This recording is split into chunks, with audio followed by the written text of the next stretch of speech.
What's going on YouTube? Your boy Young Mustard is back again with another banger, and we are here with the conclusion of my top 10 list. Now in my last video, I ain't gonna lie to all the Celtics fans, I'm sorry. When I made my power forwards list and I made it, I completely forgot about Tatum, and the reason why is because I thought I put him on the small forwards list, but then I remembered I put Jaylen Brown there and it just got all confusing in my head, you feel me? But if you check the pinned comment, I had Jason Tatum at the 5th spot above Draymond Green, which would bump Julius Randle off my top 10, thankfully. But in today's video, I made sure every single team was accounted for, so nobody's gonna be missing, so please chill out on me in the comment section. Today we are finishing my rankings list and we are going to do the top 10 centers in the NBA. It's gonna be fun, trust me. If you disagree with any of my takes, instead of calling me stupid in the comment section, why don't you drop your own top 10 and I'll respond to as many people as possible. And while you're at it, don't forget to drop a like on this video, subscribe to the channel if you're new, and press that bell for post notifications to stay up to date with the best content on YouTube from your boy Young Mustard. Because while I'm quarantining myself with COVID, I got all the time on my hands to drop some bangers, you feel me? But let's get things started with number 10 on this list. I have Christian Wood. Christian Wood has had another solid campaign with the Houston Rockets, putting up decent numbers of 17 points and 10 rebounds along with 2 assists on 47, 34, and 60 shooting splits.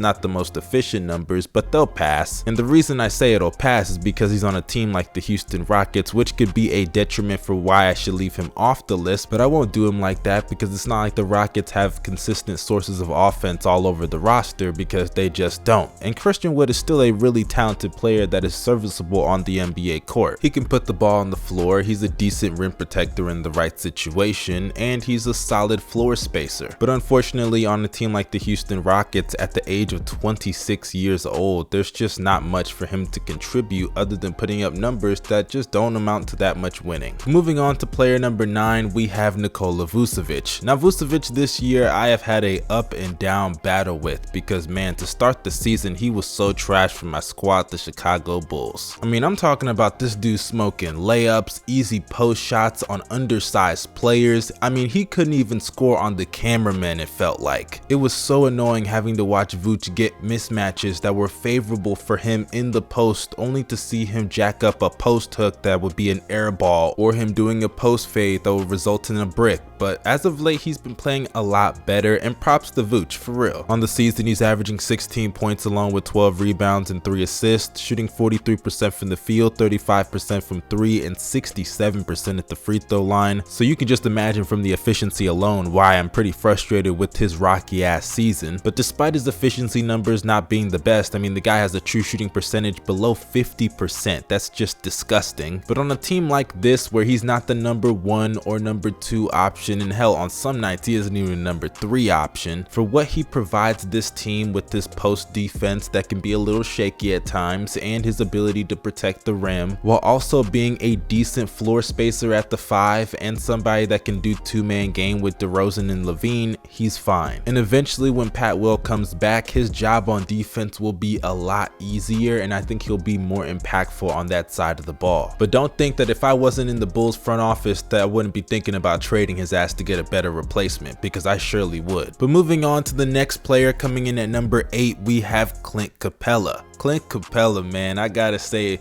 remember the days where he was just the lob catching big in Houston? Yeah, he's still the same guy, and that's okay. No shame in that. That just goes to show that traditional bigs still have some type of value in the NBA. There's nothing wrong with that. Capella is a good big. He's just not your modern day center that can do it all. And if I'm being honest, this Atlanta Hawks defense needs that kind of big, because Clint Capella, man, he's doing all he can to keep the Hawks from being the worst defense in basketball. Because when you're missing a key defender in DeAndre Hunter, you already have to cover for Trae Young, who's a defensive liability, and John Collins is your front court partner. Yeah, the load on your plate is humongous. But despite that, Capella has had a decent season, averaging 12 points, 13 rebounds, and nearly 2 blocks, shooting 58% from the field. Capella is still a beast on the boards, as he's one of the top 5 rebounders in the league. He's also a force in the paint, as he's one of the best lob threats in the NBA. And when you're on a team like the Atlanta Hawks, that's all you need to be as a center. I've already explained his defensive value with players like Trae Young and John Collins as his teammates, but offensively, offensively, when you're playing with a guy like Trae Young, who's one of the best pick and roll ball handlers in the league, being a lob threat is fine. But moving on to player number 7, this may surprise you, but he's actually worthy of this spot. I have Bobby Portis. Now, as a former Bulls fan, I have to say I'm happy to see Bobby P succeed, for real. Not only is he a champion, but he's having the best year of his career this season. I mean, we'll get to the offense, but defensively, he has fulfilled the role of being a decent rim protector for this Milwaukee Bucks team, and it's been extremely valuable because they lost Brook Lopez earlier on in the year, and that was a tough L for this Bucks roster to take. Because if you know anything about their defensive scheme, they like to have 2 rim protectors on the court, usually Giannis and Brook Lopez. Lopez will man the paint and Giannis will play help. And when Lopez went down, that was a huge blow to that defensive scheme that led them to being one of the better defenses in basketball that won them a championship last season. But thankfully, Bobby P has stepped into that role and done a very good job playing the best defense of his career. And offensively, we already knew he was a very skilled player in the post with the ability to knock down outside shots on occasion, but this year he's taken it to another level with his best season offensively as well. With career highs damn near all across the board, he's averaging 15 points a game along with 9 rebounds, shooting 48% from the field, a career high in 3-point attempts with nearly 5 a game, and shooting an insane 43% from 3 along with 79% at the free throw line. It's no surprise that Bobby Portis has this spot on this list. And I ain't gonna lie, if he can keep up this level of play come postseason time, the Bucks, that's just another level of danger you gotta add to their radar. But let's move on to the next player on this list, and that brings me to number 6, DeAndre Ayton. DeAndre Ayton, the powerhouse of the Phoenix Suns. Currently, he is out with health and safety protocols, but I have to say, my man DA this year has had another great stellar season for the Phoenix Suns. I mean, when we talk about a small ball killer, that's what DA is. This guy is too strong to run a small ball lineup, so Golden State, they better have an answer come playoff time if they see them. And with that strength, he's not only good at abusing mismatches in the post, but he's also a great rebounder, a good roll man, a nice lob threat, and good one-on-one defender in the post. This year he's putting up averages of 17 points a game along with 11 rebounds, shooting 63% from the field. It really is nice to see DeAndre Ayton balling after the whole contract dispute, because he could have pouted and quit on the team, but instead he did the right thing, and hopefully at the end of the season he gets his rightful bag. But let's keep it moving as we finally entered the top 5. That brings us to Cleveland's own Jarrett Allen. Now, before Suns fans kill me about having Jarrett Allen above DeAndre Ayton, please let me explain. The reason I had Jarrett Allen above Ayton is, for one, availability. Jarrett Allen has been more durable than Ayton this season. And secondly, I would say impact on the teams. When Jarrett Allen doesn't play, the Cavs usually don't win games. Meanwhile, in the case of DeAndre Ayton, the Suns just plug in JaVale McGee and they get by just fine for the most part. But getting back to the topic of Jarrett Allen this year, I mean, we're talking about career highs all across the board of 17 points a game along with nearly 11 rebounds and a block on a true shooting percentage of nearly 72%. Now, obviously, are a lot of his buckets force-fed on the lob and the pick and roll situation from Darius Garland and others? Sure, but he's still doing his job better than most players in the league, and being a great lob threat at the center position is valuable offensively, and defensively he's been one of the better rim protectors in the league. So in my opinion, not only is Jarrett Allen worthy of being in the top 5, but I hope he makes the All-Star team because he's worthy of that as well. But let's keep moving forward with this list. Coming in at number 4, we have Karl Anthony Towns. Cat.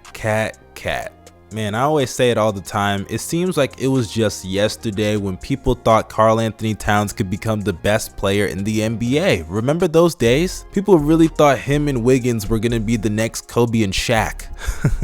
Man, how time changes everything. And look, sure, he hasn't lived up to those expectations, but how many people in NBA history could? He's still one of the more skilled bigs in the league. He has a decent handle for somebody of his size, can put the ball on the floor a little bit. He has a great jump shot. He's the best three-point shooting big of all time. If you disagree, argue with your mother, I don't care. And this year defensively, though he can be inconsistent at times, he's playing the best defense of his entire career, as he's helped the Timberwolves have the 13th best defense in the NBA. league. This year he's averaging nearly 25 points a game along with 9 rebounds and 4 assists, a steal and a block, shooting 51% from the field, 43% from 3 and 83% at the free throw line. He's truly one of the most efficient offensive bigs in the league. Actually one of the most efficient players in the league if we're being quite honest, with a true shooting percentage of nearly 63%. But on top of another stellar offensive season this year and the improvement defensively this year, he's also one of the better passers at his position. With his high basketball IQ, he is a great passer out of the post, and they do a lot of two-man game with him and D'Lo as well as Anthony Edwards. And because of his versatility offensively, it truly makes him one of the most skilled players in the NBA. And thankfully the Timberwolves are in play-in contention right now as the 9th seed in the Western Conference, so let's just hope that Cat can get healthy, come back from COVID, and continue eating. But let's move on. We are in the top 3, and to kick things off we have Rudy Gobert. Now I won't waste too much time talking about Gobert because for one, I honestly just don't care about him enough, and 2, a lot of people hate on Gobert, and 3, I recently made a video about Gobert and the Utah Jazz, so if you haven't seen that, make sure you go and check it out. But this year Gobert is just picking up where he left off last year with another Defensive Player of the Year campaign. He's still anchoring down one of the 5 best defenses in basketball, putting up career highs all across the board, averaging 15 points a game along with leading the league in rebounds with 15 a game in that category as well, along with well over 2 blocks a game, shooting a career high and a league high in field goal percentage at 71%. And one thing I've liked about the Jazz this year is that they've gotten Gobert a little bit more involved in the offense, and I'm not saying give this guy post touches, but I'm just simply saying if you see a mismatch with Gobert, take advantage of it. And thankfully they've been able to take advantage of it, and Gobert has done his job to perfection. But we all know his real efforts come on the defensive side of the ball, being one of the best rim protectors of his generation. And we all know if you just put in there an average rim protector, the entire identity of the Utah Jazz completely changes. But let's keep pushing with the list. Coming in at number 2 as our runner up, we have Joel Embiid of the Philadelphia 76ers. Now I will admit I haven't seen too many Sixers games this year because honestly I'm just not really interested in them, especially when Joel Embiid was out. But I have seen a good amount of games to know that if Joel Embiid doesn't have an amazing performance, especially in the 4th quarter with clutch buckets, then the Sixers are going to lose and probably get blown out for real. As Embiid this year has been one of the most clutch players in the league, and in addition to his great elite defense is one of the best rim protectors in the league, he's also maintained his offensive potency, even adding another level of playmaking, as this year he's averaging a career high in assists while also averaging a career low in his turnovers. And if you watch the games, he's really gone out of his way to be able to find the open man out of double teams, and sooner rather than later they can't double you the way they used to if you're able to consistently do that. And you know what that means? More one-on-one time for him to abuse his mismatch. And yes, you heard me correctly, because it doesn't matter who you put on Joel Embiid, it's a mismatch because nobody can guard Joel Embiid one-on-one. But while we're on the number 1, that brings us to the end of our list. Coming in at number 1, we have Nikola Jokic. Now to be real, it's not even debatable to me. Last season's MVP, Nikola Jokic is easily the best center in the NBA and has the argument for the best player in the NBA if we're being quite honest. I mean, with this roster of sus talent and his 2 best players being out with injuries in Jamal Murray and Michael Porter Jr., Jokic has been backpacking the Nuggets, as currently they are the 5th seed in the Western Conference. And the stats just speak for themselves, averaging 26 points along with 14 rebounds and 7 assists on a true shooting percentage of nearly 64%. The offense alone is insane for Jokic, but we already know Jokic is one of the most skilled offensive bigs ever, the best passing big of all time. But what he's done defensively this year has also been great, as he's finally earned the name of being a good defensive big. And for my analytic nerds out there, Jokic is leading in damn near every single analytic you can think of: value over replacement player, box plus minus, offensive box plus minus, PER. And even if you want to look at his on-off numbers, they're insane also, as for when he's on the court they have an offensive rating of 114.5, and when he's off it plummets to a 103.4. And defensively, when he's on the court they have a defensive rating of 105.2, and when he's off the court it skyrockets to a 117. And if you add his on-off stats, that means he has a plus 22.9 net rating, which is just insane to think about. Jokic is literally having one of the greatest seasons of all time, and considering his supporting cast, I just don't know why for the life of me. Oh, my bad.